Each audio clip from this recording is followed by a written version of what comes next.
예, 어, 오늘 수요일인데 이 원래 우리가 가던 그대로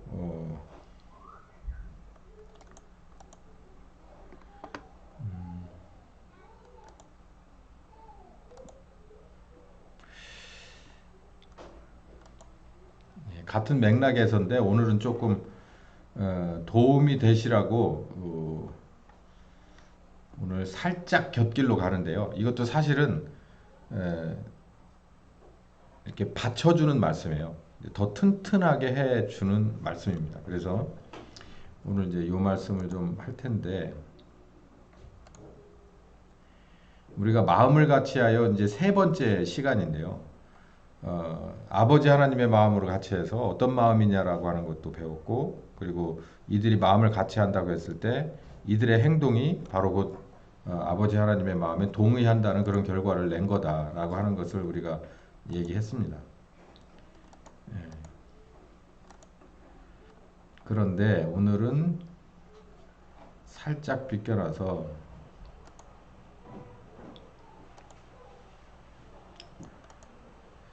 하나님의 관점 찾기. 이제 이 얘기는 왜 이 얘기를 시작했냐면요. 1번이 있으니까 2번, 3번 얼마든지 나갈 수가 있을 건데요.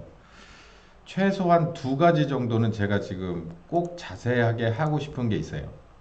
이걸 왜 찾아야 되냐면 오늘 첫 번째 시간으로 이스라엘을 바라보는 하나님의 관점은 어떤 관점이냐.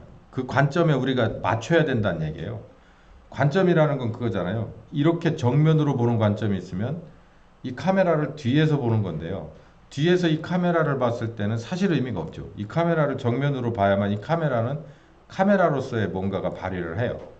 그것처럼 하나님이 이스라엘을 바라보는 방향을 나도 똑같이 하나님의 입장에서 서서 바라봐야 뭐가 눈에 보이냐면 여러 가지가 눈에 보이는데 사도행전 1장 4절에서 8절까지, 그러니까 성령 침례 받으려면 여기서 기다려라라고 했는데 제자들은 이스라엘 나라 회복하시려고 하는가요? 라고 이제 마음이 붕 떴을 때 그거 아니야 라고 확 대놓고 성령 침례 받고 너희는 내 증인이 되는 일을 해야 돼 라고 얘기하시는, 요 어떻게 보면은 굉장히 뻘쭘한 때거든요. 제자들하고 예수님의 분위기가 순식간에 이렇게 확 얼어붙을 만한 그런 데예요.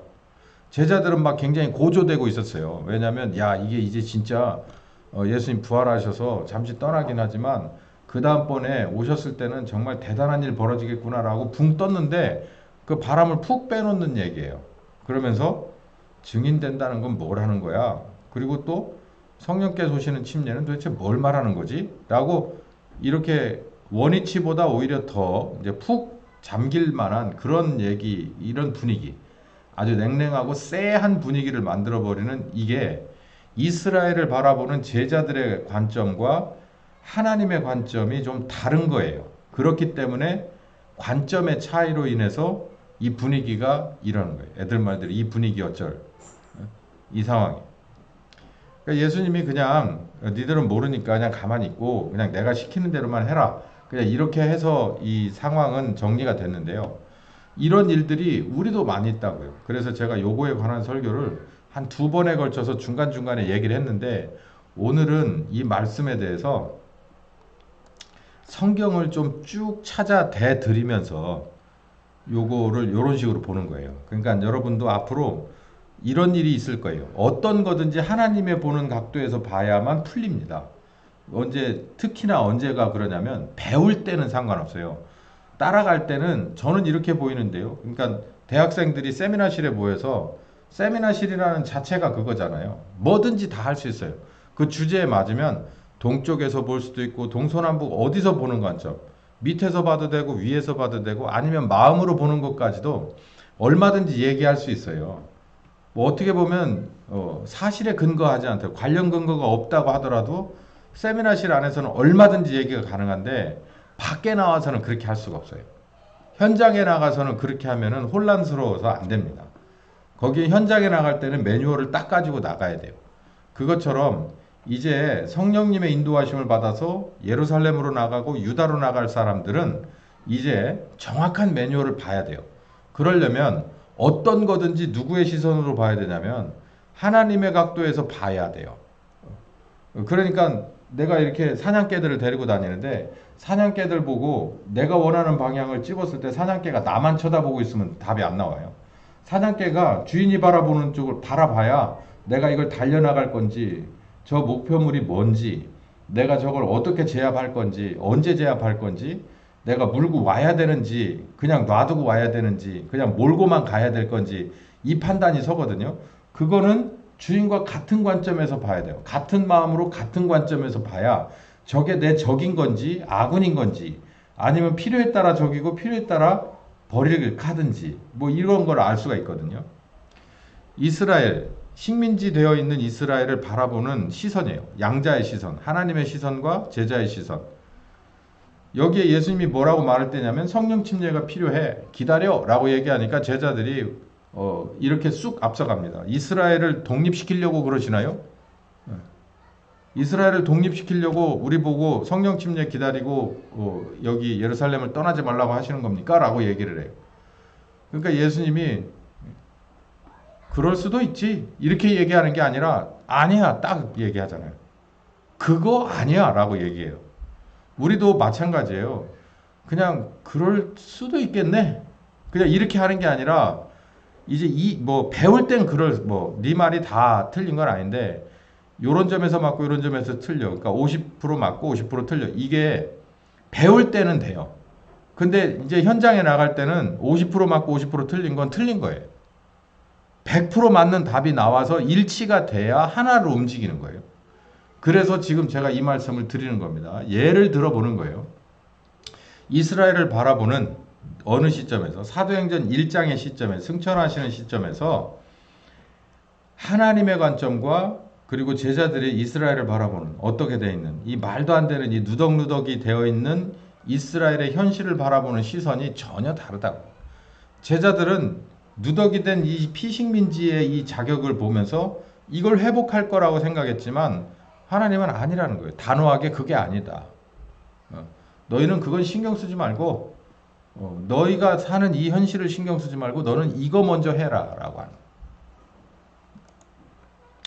자, 이스라엘을 향한 하나님의 뜻을 성경에서 가만히 한번 보겠습니다. 이스라엘을 향한 하나님의 뜻은요, 생각보다 굉장히 실용적이에요. 실용적. 감성적이 아니고 실용적이에요. 여러분 이따가 이제 그런 예를 하나 들 텐데요. 건물을 이렇게 짓는 거 보셨어요? 건물을 짓는 거 보시면 콘크리트를 이렇게 타설을 해서 이렇게 건물을 질 때 보면 멀쩡한 이 각기목도 사오고 새 합판도 사오고 이런 건축 자재들을 아주 새 것들을 많이 사옵니다. 뭐 흠 것도 물론 빌려오지만 그랬을 때 보면 그 각기목 한 단이 정말 탐스러울 만큼 깨끗한 걸 갖다 놔요. 합판도 마찬가지고 못도 마찬가지고 어떤 것도 연장도 거의 새 걸 갖다 놓고 건물을 시작을 해요. 근데 쓸 때 보면 정말 함부로 써요. 막 지저분한 것도 묻고 그냥 아무데나 막 퍽퍽 자르는 것 같고 막 이만큼 긴 거 남았는데도 막 버리다시피 하는 이런 식으로 일을 하면서 건물을 올려요. 그래서 웬만큼 다 올려서 이제 외장이 다 마감이 되면요. 그거 떼어가지고 뭐 적당히 분리해서 한 80-90%는 버립니다. 왜 그럴까요? 그 버릴 때쯤 되면 그 건축 자재들은 다 너덜너덜 돼 있어요. 불쌍하다 생각하는 목소 하나도 없어요. 잘 들으셔야 돼요. 못도 좀 남았는데요. 뭐 한 주먹 남은 거 그냥 버려요. 그냥 털어버리고 그냥 갑니다. 웬만한 부자재들 그냥 어지간히 뭐 저런 데 있는 뭐 하나 이런 데 떨어져 있고 한 거 잘 안 주워요. 그냥 다 버려요. 그게 왜냐면 그 사람들이 해퍼서가 아니라 그 사람들의 목적이 그 건축자재 하나하나에 감성적으로 꽂혀 있지 않아요. 건물을 딱 졌으면 자기네들 목적이 된 거기 때문에 그냥 나머지 거는 뭐 별로 신경 안 써요. 봐라, 내가 이거 다 했지? 여기까지 공정 끝났으니까 돈 내. 그 돈 받아가지고 가면 돼요. 그리고 나머지는 네가 뭐 알아 쓸라면 쓰고 말라면 하고. 그리고 가서 또 똑같은 작업을 또 좋은 자재들을 가져다가 또 그렇게 시작해요. 우리도 요걸 잊어버리면 안 돼요. 이스라엘을 향한 하나님의 뜻이 그렇게 지극히 감성적이지 않아요. 거푸집을 아끼지 않아요. 알맹이를 뽑아내려고 하는 거지 거푸집을 가지고 뭘 하려고 하는 게 아니란 말이에요. 일단 아브라함하고 약속을 했어요. 무슨 약속을 했냐면 창세기 12장 1절에 아브라함과 첫 번째 약속을 해요. 그러니까 이스라엘이라고 하는 것의 시작은 아브라함이라는 개인입니다. 개인과의 언약에서부터 출발해요.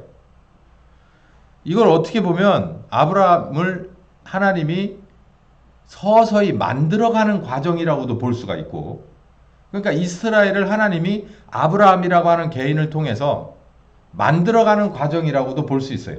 개인이 민족이 되는. 근데 또 어떻게 보면 이 개인이 민족이 되는 이 외형적인 것 안에는 우리가 하나님 앞에 나가는 유일한 뭐랄까요? 내가 할 수 있는 행동이 내가 사람으로서 하나님 앞에 나아갈 수 있는 도와드릴 수 있는 또 기쁘게 해드릴 수 있는 유일한 것은 믿음이거든요. 그 믿음이 어떻게 시작되고 어떻게 완성되는지를 보여주는 과정일 수도 있어요. 요 두 가지가 성경에는 다 증거로 나오거든요. 창세기 12장에는 아까 말씀드린 대로 아브라함이라고 하는 개인을 데려다가 이름, 유명, 이름이 널리 퍼지는 이름 있는 사람, 그 다음에 너로 말미암아서 민족이 시작되게 하는, 그러니까 아브라함 개인으로서는 무명의 아브라함과 한 사람의 아브라함에게 있어서는 이게 상상할 수 없는 얘기죠. 근데 이 어마어마한 어떻게 이렇게 규모를 알아볼 수 없는 지금 자기의 현실이라고 하는 전혀 동떨어진 세상의 얘기를 아브라함은 믿는 데서부터 출발을 해요.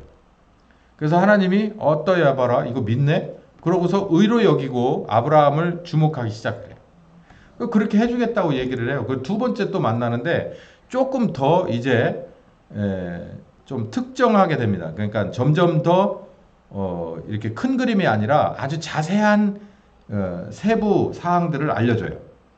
그래서 너의 후사는 이렇게 될 것이다. 이를테면 엘리에셀이라고 하는 그 자기의 그 집사, 자기의 오른팔을 내가 후사로 정하게 아니야 그거 아니고 네가 낳게 될 거야 라고 얘기하고 애굽에서부터 유브라데까지 지금 있는 이스라엘의 거의 대부분이거든요. 그러니까 이집트에서부터 유브라데스 강까지 그러니까 지금 이란 이라크 있는 거기까지 그 중간 선을 내가 너에게 줄 거야 라고 땅도 딱 확정을 짓는데 여기 보면 뭐라고 되어 있냐면 여기 가나안 칠족들이 이미 터닫고 사는 여기를 주겠다고 그러는 거예요. 그리고 여기 후사를 주겠다고 하는데 네 몸에서 날 후사라고 하는데 여기 벌써 나이가 몇입니까? 아브라함의 나이가?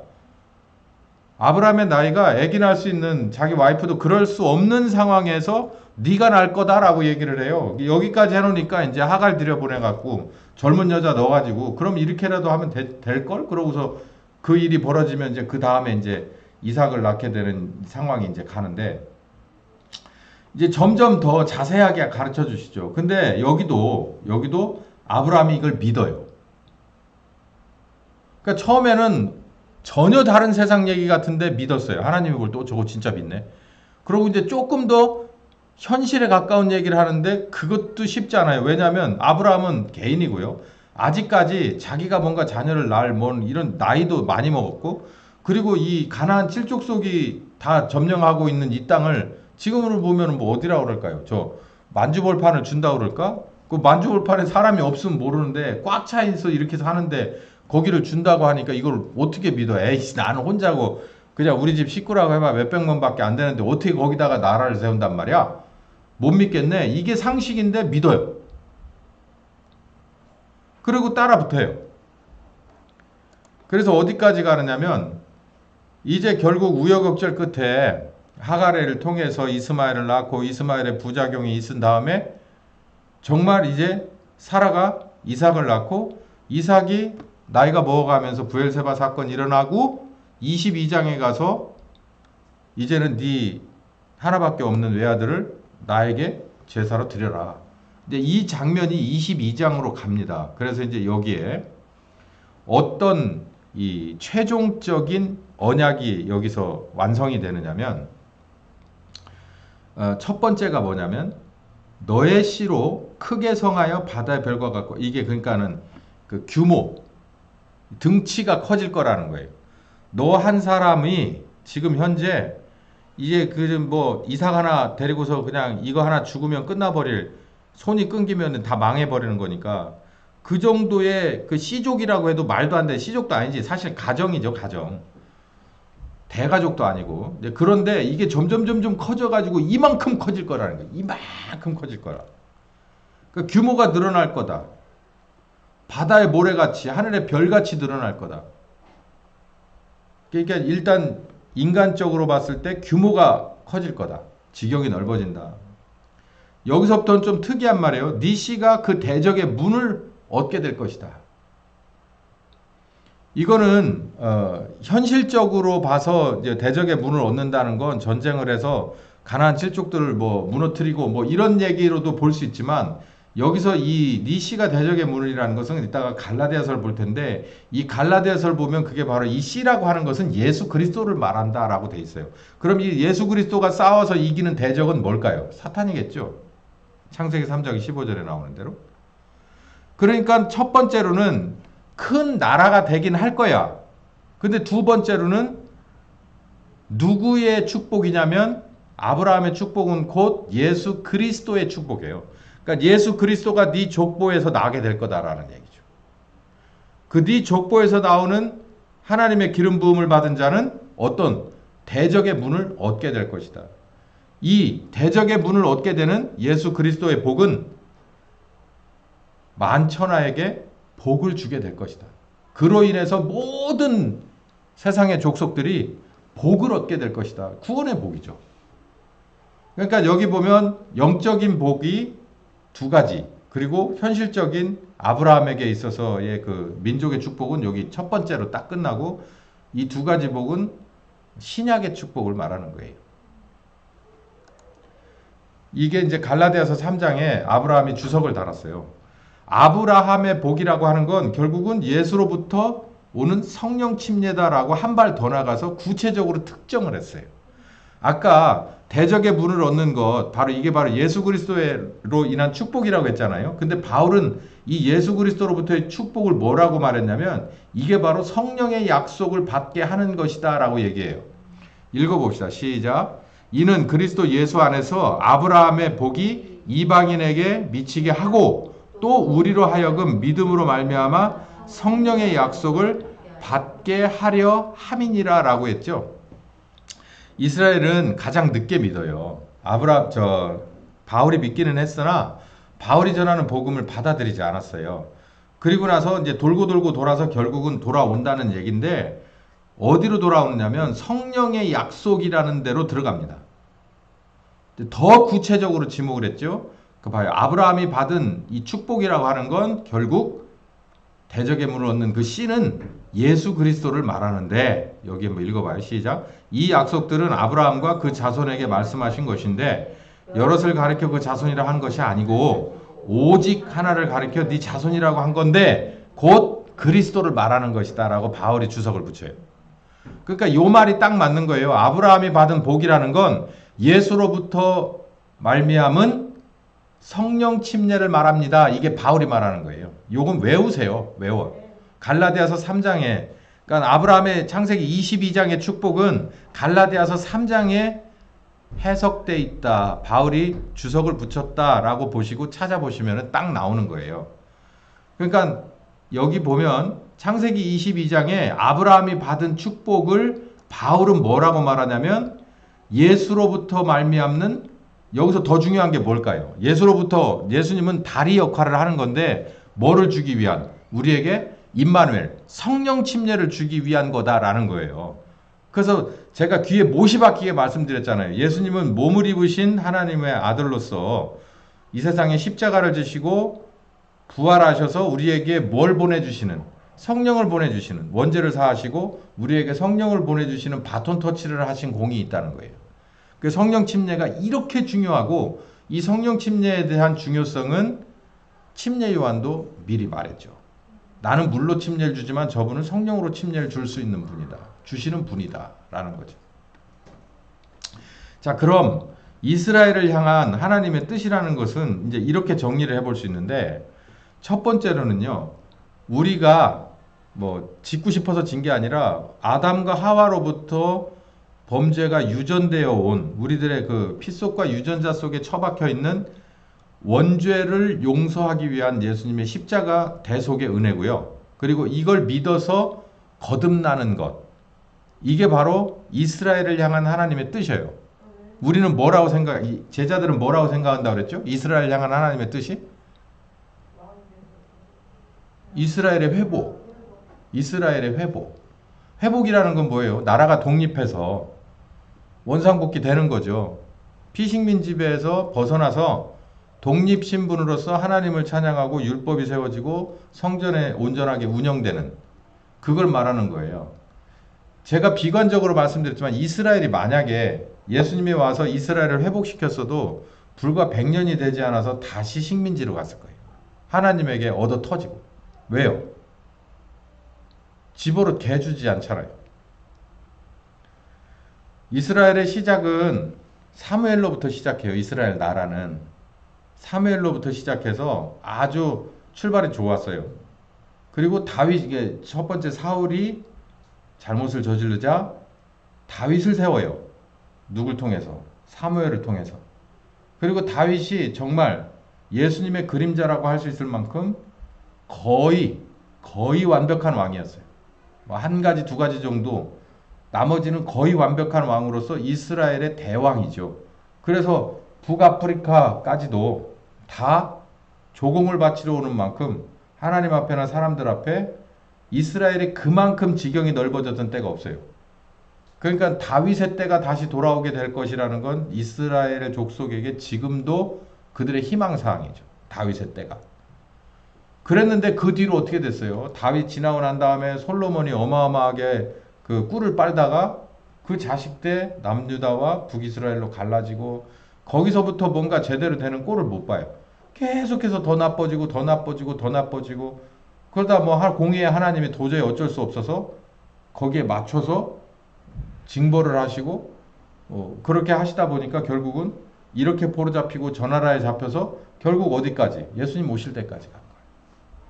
만약에 예수님이 와가지고 그래 내가 이스라엘을 회복시켜 줄게 그리고 내가 다시 승천해 갈게 그리고 나를 따르라 해가지고 예수님이 무슨 애들 게임의 영웅처럼 그냥 칼 한 번 휘두르면 로마의 군인들이 막 1000명, 10,000명 우르르 쏟아지고 이런 정도로 해서 이스라엘을 지경도 넓혀주시고 해방시켜 주셨다고 하더라도 그게 얼마 가겠냐는 거죠. 원위치 된다는 거예요. 지금 우리들도 똑같이 반면교사를 삼을 필요가 있어요. 대한민국의 교회도. 제가 그래서 밑도 끝도 없는 얘기를 한 거예요. 우리나라 70년대 중반으로 모든 면에서 다 돌아간다 하더라도 그게 20년, 30년 뒤에 어떤 결과를 낼 거라는 건 자명하단 말이에요. 콩 심은 데 콩 나고 팥 심은 데 팥 나기 때문에 종자를 바꾸거나 뭔가 판을 바꾸기 전에는 다시 되돌려봤자 원위치 되는 건 하나님은 그런 실수를 2번 하지 않는단 말이에요. 그렇기 때문에 지금 대한민국에서도 하나님이 생각하는 것은 우리들이 지금 객관적으로 생각하는 일을 생각하지는 않아요. 성경에서 보면 그 이유를 알 수 있어요. 그게 바로 사도행전 1장에 나오는 말이에요. 두 번째는 성령 침례예요. 이스라엘을 향한 하나님의 뜻은. 그러니까 이스라엘 족속으로서 봤을 때 제가 여기를 읽었잖아요. 이 두 얘기가 바로 여기 나오죠. 이 갈라디아서를 쓴 이 바울의 그 주석인데요. 여기 보니까 원죄를 사하고 거듭나게 만드는 뭘 통해서요? 이스라엘을 통해서. 죄악된 이스라엘. 처음에는 대단히 좋았어요. 용두삼이.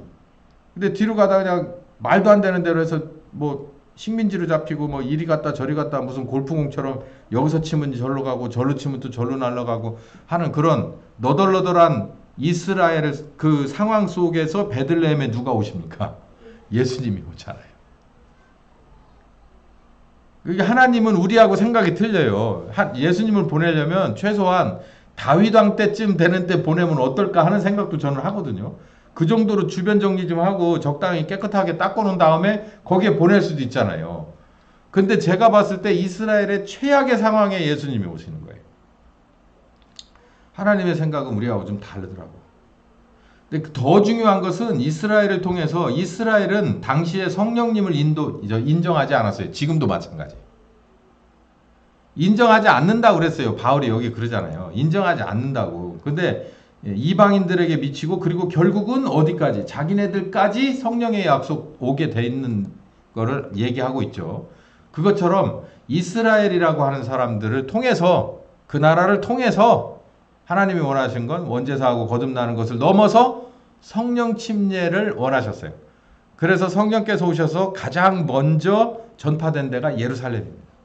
물론 불과 몇 년 상관에 전파되고 나서 바로 다른 곳으로 어디 소아시아 지역으로 이사 가죠. 움직여 버리잖아요. 이게 성령 침례가 굉장히 중요한 거더라고 이게. 이제 그런 각도에서 보면 우리나라의 성령 침례가 어디까지냐라고 할 때 진정한 여기 성경에서 말하는 성령 침례는 온 적이 없어요. 뭐는 왔어요? 요 은혜는 왔죠. 아버지 하나님의 은혜. 아버지 하나님의 침례는 왔죠. 이 거듭남까지. 성령 침례, 임마누엘의 성령 침례는 온 적이 없어요. 그러니까 이 성령 침례 하심이 지금 우리 대한민국의 교회에는 아버지의 뜻이에요. 이게 이거예요. 그 뭐 달리 다른 대안이 없어요. 성령 침례 온 적이 없어요. 성령 침례가 왔다면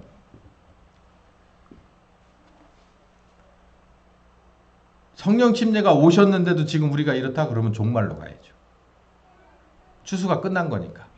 그러면은 예. 이 기독교적인 역사 관점에서 봤을 때 초대교회에 성령 침례가 온 것 말고는 어떤 있죠. 그러니까 미국에서 몇 차례 제가 말씀드리는 거는 이렇게 무브먼트, 이렇게 파도처럼 밀려드는 그걸 큰 그림을 보는 거고, 우리도 지금 이 성령 침례에 관한 것을 우리는 이미 알고 있었고 경험하고 있었고 그걸 추구하고 따라가고 있었잖아요. 이런 개인이나 교회가 없었던 건 아니죠. 그건 있죠. 그런데 주류들은 이걸 받아들이지 않죠. 근데 저도 함부로 얘기할 수 없는 건 뭐냐면, 그럼으로 인해서 구원받는 사람의 수는 정말 적어서 14만 5천 되겠습니까? 이렇게 얘기하는 거에 대해서는 저도 할 말은 없어요. 거기에 대해서는 노 코멘트인데 적을 거라는 생각은 해요.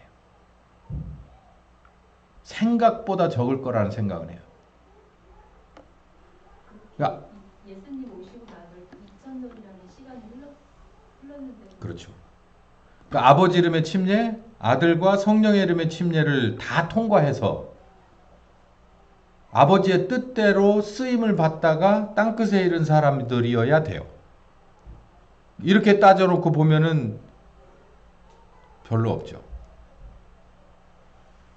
제가 다음 번쯤에서 이제 수요일 날이나 될 수 있고 어쩌면 주일 날도 나올 수 있는데, 좁은 문 좁은 길에 관한 예수님의 말씀 비유가 있잖아요. 많은 사람들이 어쩌면 거의 다가 어딜 간다는 얘기냐면 넓은 문으로 넓은 길을 간다는 얘기예요. 예수님이 그걸 미리 봤어요. 근데 너희들만은 그렇게 하지 마라 라고 얘기했거든요. 근데 그 듣는 너희들이 다 그렇게 됐겠느냐라는 거죠. 그 예수님만 아는 문제인데, 그 이 넓은 문 좁은 문 길 이 비유에서도 나오듯이 찾기도 어렵고 가기도 어려워요. 찾으려고 무진 애를 써서 찾았더라도 끝까지 완주해내는, 생명으로 완주해내는 것은 더 또 다른 문제라는 얘기예요. 그렇게 쉬운 문제가 아니라는 거예요. 그렇기 때문에 아버지 하나님이 누굴 보낼 수밖에 없냐면 아들을 직접 보낼 수밖에 없었고, 그리고 영이신 하나님이, 몸을 입으신 예수님이 아니라 영이신 하나님이 시공간을 초월해서 아들의 십자가의 공로와 권세로 우리에게 오실 수밖에 없는 거예요. 그러니까 성령께서 오셔서 우리를 가르치는 게 훨씬 더 폭넓고 깊고 센 거예요.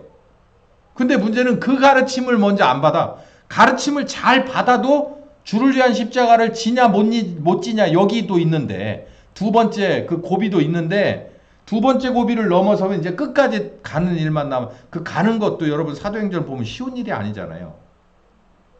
가다가 정말 그 주저주저한 그 바울이 막 누구누구 이렇게 콕콕 집어서 막 나를 버리고 세상으로 갔고 뭐 대만은 어디로 갔고 누구는 어디로 갔는지 디모데야 너는 빨리 와라 이렇게 얘기하는 걸 보면 바울을 따라서 열심히 다니던 그 이 후배들도 가다가 주춤한 사건들이 꽤 있을 만큼 그게 쉬운 길은 아닌데 제가 말씀드리는 건 성령 영이신 하나님이 우리에게 오셔서 침례는 죽었다가 다시 사는 거예요. 새로 만드는 거예요. 전인적인 새로 만들미거든요. 여기 보면 전인 새창조. 영과 마음과 몸 이 세 가지를 다 새로 만드는 것이 성령님이 하는 일이에요. 영을 새로 만드는 것, 거듭나는 것까지는 사실 성령이 하는 게 아니고 아버지 하나님의 침례예요. 아버지 하나님이 하는 거예요. 그래서 누구에게? 아들에게 보내주고 성령께서 오셔서 아들을 증거한다는 거예요. 성경을 보면. 그러면 아들이 우리에게 증거가 되면 아들을 우리에게 가르치면 우리가 배우고 경험한 만큼 내가 따라 붙은 만큼 내 전인이 바뀐다는 거예요. 보이는 내가 보이지 않는 내가 다 바뀐다는 얘기예요. 그걸 성령 침례라고 하는 거예요. 그렇게 바뀐 사람이 어디 가는 거예요? 오순절 성령님하고 땅끝까지 목숨 걸고 가는 거예요. 그게 아버지의 뜻대로 된 거예요. 우리가 죄인된 우리에서 땅끝까지 가는 우리가 되는 것이. 그게 어디에 나와? 어떤 샘플이 있어? 사도행전에 나오는 예루살렘 교회잖아요. 그 뜻 따라서 우리가 이렇게 가는 거예요. 그러니 그게 아버지 뜻이라는 거예요. 그 아버지 뜻대로 되지 않으면 안 된다는 거잖아요. 그런 걸로 봤을 때 우리는 이 지점의 요 운동이 사실은 가로막히고 있었어요. 지연돼 있었다고. 최소한 뭐는 돼야 되냐면 아버지의 뜻은 너희들이 70년 동안 따라왔던 그게 아니다라는 거예요. 영이신 하나님이 너희 개개인을 직접 여러분 우리 집사람 그 병이 무서운 병이잖아요. 그거 한다고 그래서 어제 서울에 가서 그 카페 모임을 갔어요.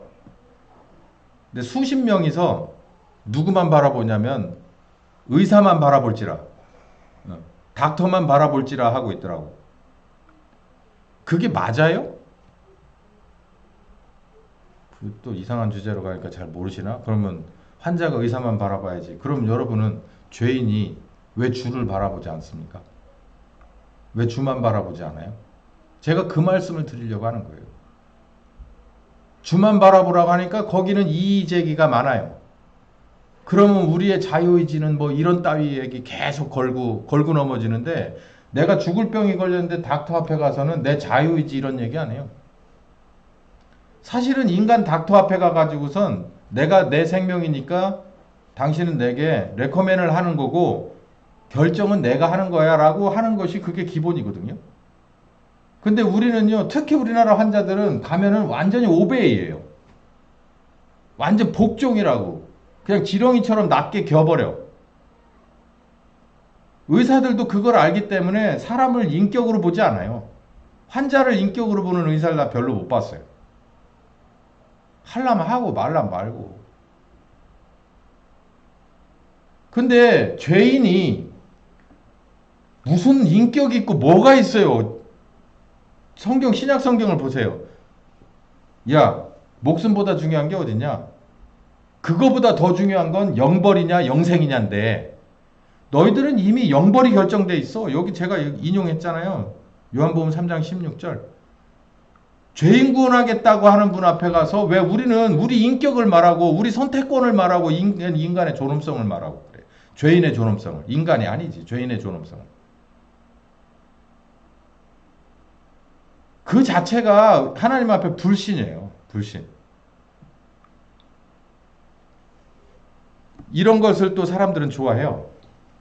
목사만 바라볼지라. 그거 행복한 거 아닙니다. 그 값을 목사가 다 치러야 돼요. 왜냐하면 목사만 바라볼지라라고 하는 게 최고인 줄 아는 목사라면 모르는데 저는 알거든요. 왜냐하면 교인들이 저만 바라보면 안 돼요. 처음에는 어쩔 수 없이 저만 바라볼 수밖에 없다 하더라도 사실은 웬간해서는 이제는 누구한테로 바라봐야 되냐면 진짜 선생님한테 여러분은 그분만을 바라봐야 돼요. 그분이 성령님이잖아요.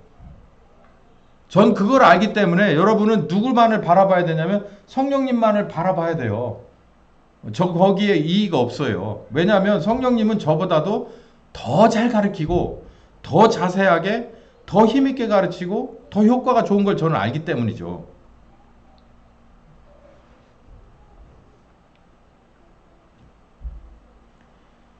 이거 우리나라는 이거 안 왔어요. 우리나라 교회는 이거 시작도 안 했어. 그냥 거듭나는 데까지 해서 사실 누가 주인이 됐냐면 그러니까 목사 왕국이라는 얘기가 나오는 거예요. 거듭난 이 갓난 애들은 누구만 바라볼 수밖에 없냐면 구조적으로 여러분이 자녀를 어린아이들을 품에 안으면 그 어린아이는 누구만 바라보게 돼 있어요.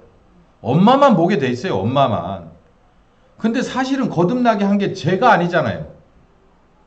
근데 거듭났을 당시에 옆에 두리번거려 보니까 인간의 눈으로 보니까 누가 보이는 거예요? 목사가 옆에 있는 거예요. 그러니까는 각인이 된다고 하잖아요. 조류가 알에서 깨어났을 때 진짜 내가 난 그 저기 뭐 아닌데도 옆에 닭이 있으면 그 닭이 내 엄마라고 보고 끝까지 각인이 된다고 하잖아요. 그거 지금 그렇게 아버지 뜻대로 된 게 아니에요. 교인이 목사의 교인이고 교회가 목사의 교회예요. 그러면 안 되거든요. 우린 성경을 가르치는데도 불구하고 성경은 그렇게 나오지가 않아요. 성경은 베드로의 교회도 아니었고 성경은 안수 집사들의 교회도 아니었어요. 성령께서 주인이 됐다고요. 근데 우리는 지금 특히 우리나라의 교회는 어떻게 가고 있느냐는 거예요. 장로교회는 장로들이고 침례교회는 목사 아닙니까? 감리교는 무슨 연예인지 뭔지 그런 사람들 아니에요? 이거 아니에요. 다시 돌려야 돼요. 돌려서 최소한 뭔 줄을 알아야 돼요. 이게 아닌 거다라는 것은 한 번쯤은 들어봐야 그 다음에 따라가든 안 따라가든 본인들의 문제고 그리고 난 다음엔 심판이 있는 거예요. 그러니까 이거에 대해서 다시 한번 아버지 하나님의 차원에서 이 일을 하실 수밖에 없어요. 어디로 가기 전에? 끝으로 가기 전에. 전 확실합니다. 이대로는 안 끝나요. 절대. 그럴 수가 없어요. 그러니까 다른 말로 하면 우리가 이 계획에 하나님의 이 스케줄에 우리가 합세를 하든 안 하든 하나님은 해요. 예루살렘 교회 120명이 준비가 되든 안 되든 하나님은 어떻게든 했을 거예요. 여러분 아세요? 아합의 시절에 그 당시에 선지자는 딱 하나 남은 것 같죠? 엘리야하고 엘리사. 근데 있죠? 바알에게 무릎 꿇지 않은 선지자가 몇 남았다고 돼 있어요? 7천이 남았다고 돼 있어요. 그러니까 만약에 엘리야가 혹은 엘리사가 중간에 가다가 나 여기까지밖에 못 하겠어요. 그러고 주저앉았으면 그 7천 중에 누군가가 나왔어요. 그러니까 우리도 그걸 알아야 돼요. 우리가 만약에 중간에 못 하잖아요. 그렇다고 하나님 이걸 안 하는 게 아니에요. 바알에게 무릎 꿇지 않은 7천이나 제2, 제3의 엘리사가 또 있을 거라고요.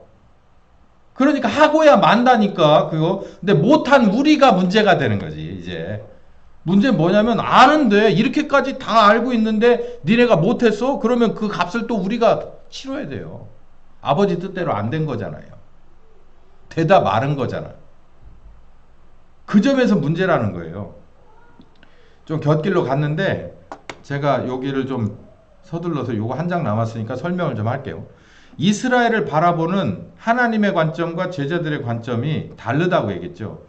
하나님이 바라본 이스라엘의 관점은 그 안에서 예수로 말미암은 성령 침례까지를 원해서 그 하드웨어를 그 핏줄을 쓰기 원했던 거예요. 그러니까 그 핏줄을 써야 되기 때문에 이스라엘이라는 나라를 멸종되게는 할 수 없어요. 그래서 아브라함을 와이프가 여기 팔려다니고 저기 팔려다녔어도 절대 피가 섞이지 않게 했고요. 그 뒤로 어려운 걸 많이 겪고 애굽에 가서 400년 종살이를 했어도 그 핏줄이 끊기지는 않았어요. 광야에서 40년 동안도 그 핏줄이 끊기지는 않았어요. 물론 범죄에서 좌충우돌하는 법은 있었지만 그 족보가 깨지지는 않았단 말이에요. 뭐 하더라도 다윗 시절을 지나고 이 나라 저 나라에 쓰레기처럼 포로로 끌려다니더라도 그 나라 자체가 와해되지는 않았어요. 그 핏줄이 그대로 연결돼 있었다고요. 언제까지? 예수님이 오실 때까지. 왜냐하면 그 핏줄이 필요하니까. 하나님이 그렇게 하기로 작정했으니까. 그러니까 아브라함이 실수했어도 아브라함의 와이프를 하나님이 신변을 보호한 거예요. 저 하나님의 그 파트너 된 이스라엘이 영적으로 간음을 했어도 하나님이 다시 고멜처럼 끌어안어서 어디까지? 예수님을 보내기까지 그 핏줄을 남겨둔 거예요. 뭐 하기 때문에? 예수님이 오셔서 십자가 지고 성령 침례를 우리에게 주셔요. 성령께서 오시는 그 다음 단계가 필요했기 때문에. 바울은 그걸 알았어요.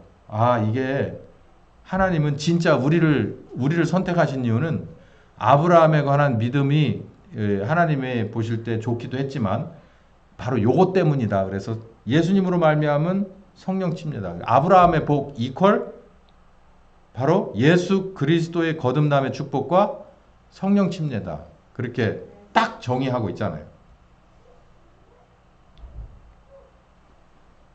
그러니까 이스라엘은 그것 때문에 선택한 거예요. 아브라함을. 그 목적으로. 근데 제자들은 뭘로 봤다고요? 지극히 민족적인 감정에서 본 거예요. 그러니까 우리나라도 뭐 반만년 역사 얘기하고 뭐 이런저런 얘기 하잖아요. 그걸 누구하고 똑같으냐면 사도행전 1장의 제자들의 마음과 똑같은 거예요. 우리도 그렇게 보면 안 돼요. 우리가 민족도 중요하고 나라도 중요하고 가족도 중요하고 족보도 중요한데 하나님 나라 가면 그거 저거 아무것도 없어요. 거기 가가지고서 그것도 다 이렇게 해가지고 줄 설라 그건 안 돼. 그런 건 없어요. 거기는 그냥 하나님의 나라예요. 여기에 어느 나라 뭐 5대왕 6대주 그런 거 거긴 따지지 않아. 그걸로 인해서 편갈라지지 않아요. 자 봐봐요. 매미의 일생이 이렇습니다. 처음에는 알이에요. 어디 있는지도 몰라. 뭐 나무 껍질 어디 그냥 박혀 있겠죠. 그러다가 얘가 유충이 돼가지고 5년 정도를 어디서 사느냐면은 땅 속에 들어가서 삽니다. 애벌레로 땅 속에 들어가서 5년을 살아요. 5년. 여러분 알이었을 때 이 매미 성충이 이렇게 상상이 돼요.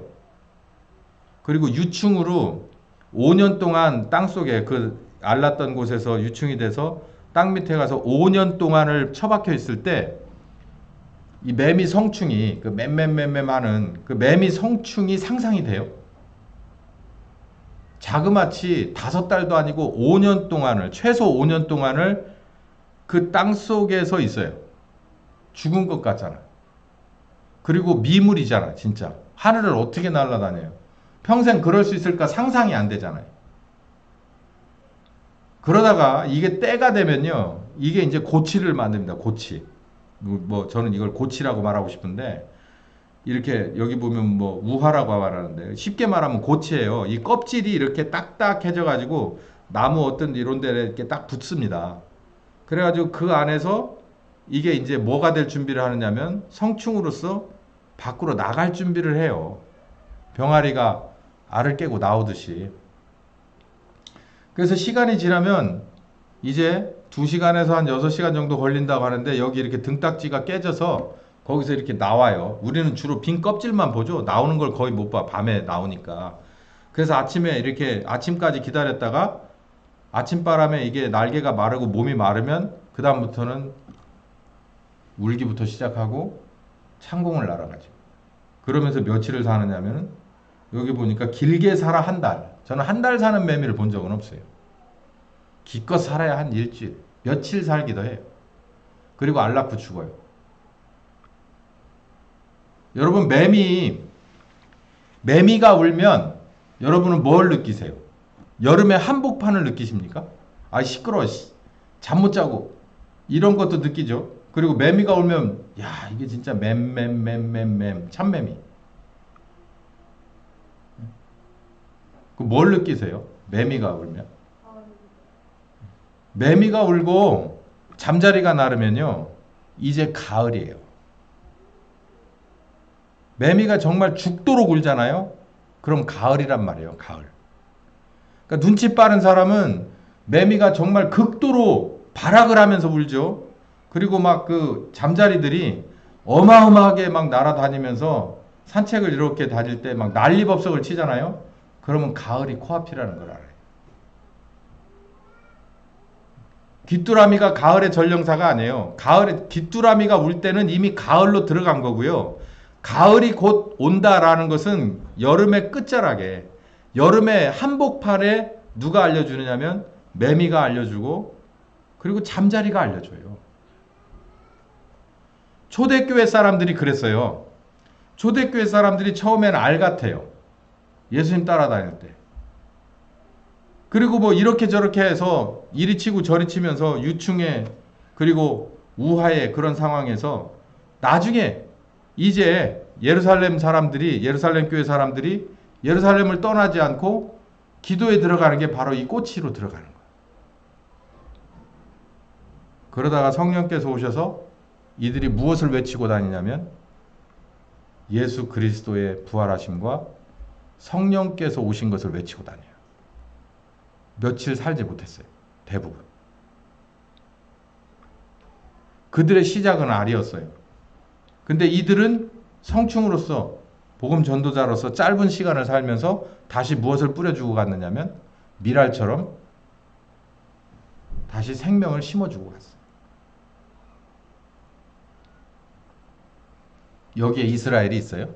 이게 하나님의 그 우리를 구원하시는 그 사이클과 이렇게 비슷한 면이 있어요. 이게 이 사슬이. 근데 여기에 이스라엘이 있어요. 여기에 대한민국이 있어요.